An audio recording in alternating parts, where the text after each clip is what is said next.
Hi, I'm Mark Thompson. It's a pleasure to have you here on the conversation. And it is such a pleasure also to welcome in Jonathan Metzl. Jonathan, you should know, professor and director of the Center for Medicine, Health, and Society at Vanderbilt University. His book is super provocative.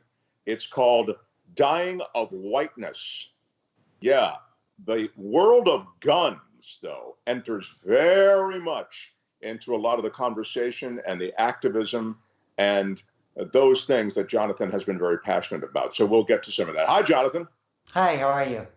I'm well. It's really cool to have you on board.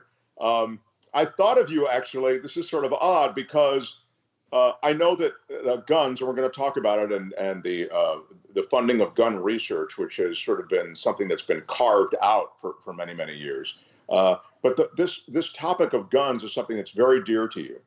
And I noticed that when the COVID-19 thing hit, there was this run to the gun shops. I mean, like literally, there were lines outside of some of the gun stores here in Los Angeles. And I thought of you, and someone then told me that there is a huge run on guns, but that there are no bullets available. So many people have bought up this world of guns and bullets that there are no bullets for the guns people are buying now. Well, maybe people can like swing the guns at each other if there are no bullets. No, that's actually it's absolutely right. That basically there was obviously a moment of real terror when the pandemic hit and people realized how serious it was, and at that moment, people ran toward the things they felt they needed in a time of despair or desperation. Some people ran for toilet paper, some people went for Purell, and some people ran for for guns. And I think part of that was that nobody knew what was going to happen, or we're going to have to defend ourselves. There was a fear of anarchy, and some of the people I've interviewed. Are we going to be fighting? It's better to have a gun if you're fighting somebody for Purell or toilet paper or food or something like that. And the other thing is, there was this narrative that was spread by the NRA and the Trump administration that this was a moment where the Second Amendment was going to be under attack and that you weren't going to be able to get guns after this. And so this idea that there's going to be some limit on the number of guns you can get is really just a surefire way to get people to run out and buy more guns. And I think that's what happened. And the numbers were pretty remarkable. In some states like Oklahoma and across the Midwest, there was, in some areas, an 800% rise in gun sales, really unprecedented in American history. And now we have a situation where, we're trying to figure out what to do as a society. We're all terrified, and there are just, in some locations, 800% more guns in people's homes, which we could have a debate about whether that makes people more safe to protect themselves or whether there's more danger in homes. But that's basically what happened. Well, the debates around how many guns you should have and all that sort of thing, I find people who want a lot of guns are going to find a rationale for having a lot of guns. I got to protect myself from the government. I got to protect myself from other citizens, whatever it is. But the thing that you emphasize and that is so striking is that this world of guns, gun ownership, and the proliferation, maybe is the best way to put it, of guns has been really almost a pure negative for the very communities that so desperately clamor for the right to have them. That's the research I did in my book. That basically I looked at this rise, particularly in white male gun ownership, and in states. The states I looked at were Missouri and Kansas and Tennessee, and kind of purple red states. And on one hand, I saw the rise of guns as kind of these symbols of autonomy and authority. There was also a historic transformation in just why people owned guns. 20, 30 years ago, people in those areas basically said, I'm a hunter, or I have a family tradition of owning weapons.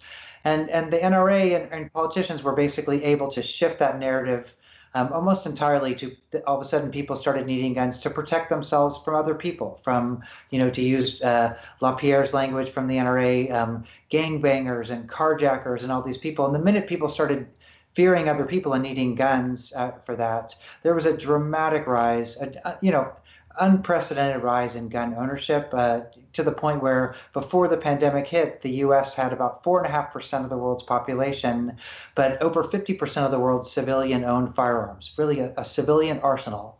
And what I show in my research is, there were some examples of people protecting themselves with those guns, and probably people derived some psychological benefit from feeling safe, but it went hand in hand with really dramatic rises in gun suicides, in partner shootings and accidental shootings. And so this kind of status symbol or protection symbol that white men were accumulating really was rising in relation to really an epidemic of gun-related injury and death, and not shooting strangers, but shooting shootings in your home, shooting domestic violence kind of shooting, which is what really makes this current pandemic moment so dangerous, because it just has led to a dramatic rise in guns in people's homes. We've tried to defund things that would help that research concerning gun reform or knowing more about what gun ownership actually means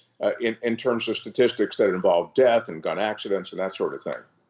Yeah, if for the last 30 years somebody said, what do we need to do to stop a mass shooting, or what's the safest way to store your gun, statistically, researchers for the most part would have to say, I don't know. And it's not that they weren't good researchers, it's that there was about a 3-decade federal ban effectively on using federal funds to study basically gun research. It wasn't like gun research about how do we take away people's guns. It was just, what are the best practices? What are the, what data sets do we need? And it got to this is because of something called the Dickey Amendment. It was an amendment, a federal rider to the federal budget in the mid 1990s. And it had about a 3-decade run of basically gun research was the second least funded kind of research leading to death. I think above I can't remember, but some arcane infection or something.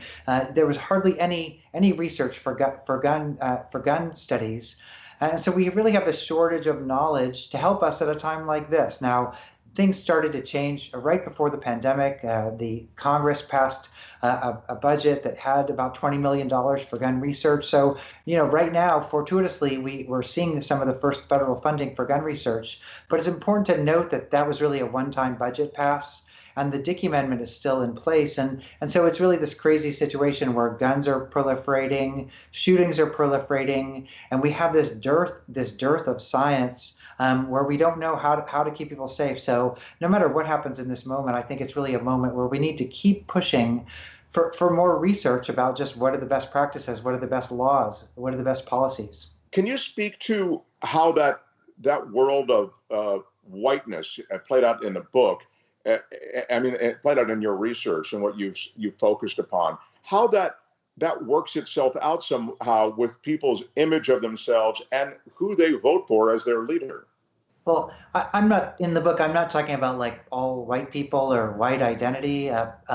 Really, what I'm talking about is the rise of a particular form of white racial resentment. It's a politics that basically is kind of anti-immigrant, anti-government. This idea that there were privileges that were due to white Americans that are being taken away by, using Trump's rhetoric, rapists pouring across the border from Mexico, things like that. And this narrative that basically there are things due to you that are being taken away by undeserving immigrants or minorities really was this powerful driver of a lot of politics I talk about in the book.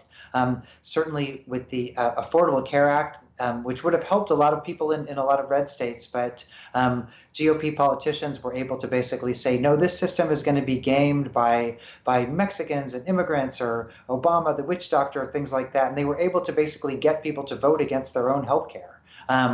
And guns, a similar kind of thing, this idea, this very racialized sense that you need a gun to protect yourself from some racial other who's going to come harm you, was a driver, I think, for a lot of gun sales. I have a lot of evidence about that in the book. And the list goes on and on and on. Cuts to education, for example, is another topic I look at in the book. And ultimately, I really look at the self-destructive and destructive nature for society of those kind of policies, because people really, it's almost human nature, this idea that you have a privilege or a right that's going to be taken away from you. And it's not like I call people, ill-informed or stupid or anything like that, but just the power of that kind of manipulation that somebody's out to get you. And we see it now in the pandemic, this idea that it's not our fault, it's somebody else's fault, and all these kind of things. It's a powerful driver. People are afraid. But what I show in the book is just how really, really deadly that kind of narrative is, because look at this pandemic as one example. This is a time where we all need to be kind of coming together, right?